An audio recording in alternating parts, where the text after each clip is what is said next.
past week is something that even you, with all your experience, haven't been through in college. What's it been like for you, and how has your role as a leader been tested?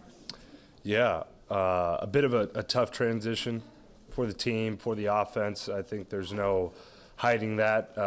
Coaches we've obviously developed strong relationships with, so it's tough. But like you sort of said, as leaders on the team, it's our responsibility to make sure that we keep pressing on and we take these next two games, especially this week, this game against Wisconsin, serious and give it everything we have.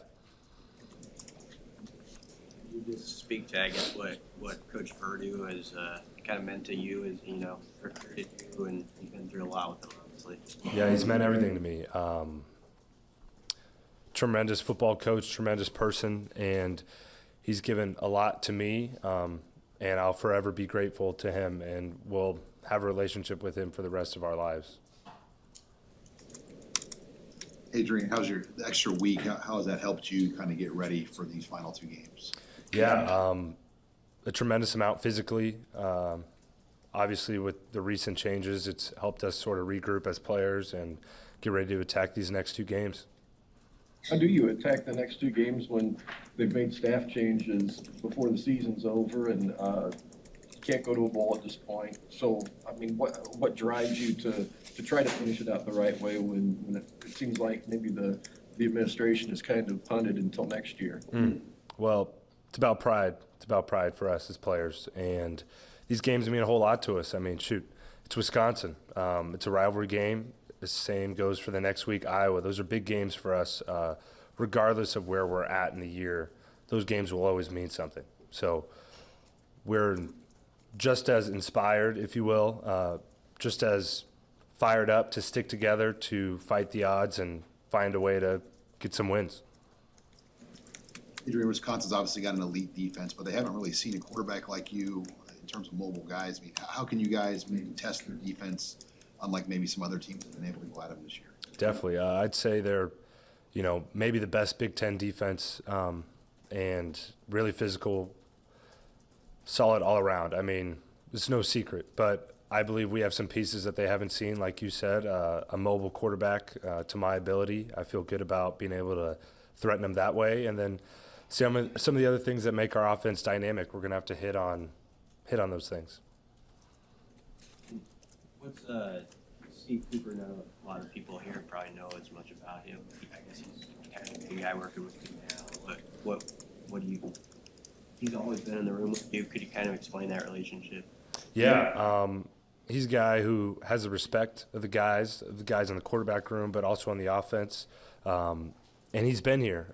We know him, so we have a lot of faith in him and what he's coaching us to do, and he knows what he's doing. He's done it before, and yeah, he's attacking it, bringing energy to our room and stuff we need. Did you see, guys, when Scott Frost talked to us last Wednesday or whenever it was, he said had been a tough 2 hours. Did you see guys come out of it? Like, have they come out of it? Or after he said it was a good Wednesday practice. What was sort of the reaction you saw immediately after the decision was made?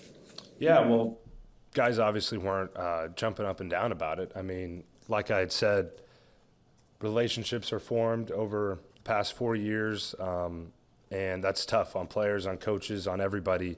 So there's an adjustment period, but the same way we're going to respond and play against Wisconsin, play against Iowa, why we have so much pride is what makes this group of players special. That's why that Wednesday practice was good. That's why I have confidence in us going into this week. We have faith in each other, and we're going to get it done. Adrian, people in this building are obviously thinking about the future, and you've got to do that too at some point. How do the events of last week potentially shape the decision that you have in front of you after the next 2 weeks? Yeah, well, it's just too early for me to really put that all in perspective right now. I feel like Wisconsin is a handful enough for me to think about, so I'll factor those things in after the year. There's not much else I could really say about it now. It seems like Wisconsin, of course, there always seems to be there at the end in the West, and Ohio State does its thing. When you think about Wisconsin, what strikes you about why they're always able to be right there at the end and get into the championship game? Yeah, they truly embody Big Ten football in my mind. They're a physical team. They make few mistakes. They find ways to win. You know, they're a gritty team. I mean, shoot, they're solid all around. And they do some interesting things on defense that I think a lot of people try and mimic, and they're really good at doing it. Really good at doing what they do. Anything else for you? All right. What are those things that they try to do? Just generally speaking, they seem to generate a lot of pass rush and a lot of negative plays. How have they done that in the 2 times you've played? Yeah. Well, they match personnel really well. So, you know, whether that's we're in 11 or we're in 12, they bring sim pressures. So they'll drop some guys who look like outside linebackers, but they're playing on the line of scrimmage. They'll drop those guys and bring, you know, an inside linebacker. So they have unique ways of generating pressure. And like I said, they do it really well. You know, they don't make very many mistakes.